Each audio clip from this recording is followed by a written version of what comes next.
Situé dans la cité d'affaires de la Chaumière à Matoury, dénommée la Fabrique amazonienne, non loin de la CACL, ce bâtiment flambant neuf de l'EPFA Guyane, établissement public foncier et d'aménagement de la Guyane, est la première structure de ce premier plateau d'affaires du territoire. Réalisé sur plusieurs niveaux, la surface totale est de 1800 m², l'EPFA occupe la moitié. Particularité de ce bâtiment, c'est un prototype, un modèle de développement durable en matière de construction basé sur 3 grands principes, notamment une approche bioclimatique pour réduire la consommation d'énergie. Le second point, c'est une consommation énergétique autoproduite par le bâtiment. Alors là, on ne le voit pas trop parce qu'on met toute la toiture est couverte de panneaux photovoltaïques.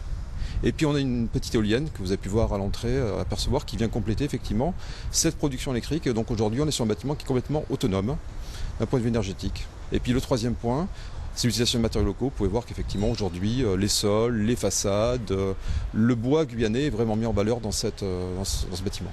C'est le décret du 23 décembre 2016 relatif à la création de l'EPFA qui a mis fin à l'EPAG qui avait été créé en 1996. Nouveau siège, mais aussi nouveau statut pour l'EPFA Guyane. Si les missions, les droits et obligations sont les mêmes, il y a de grands changements, notamment dans la gouvernance qui sera élargie avec un président nommé par ses pairs.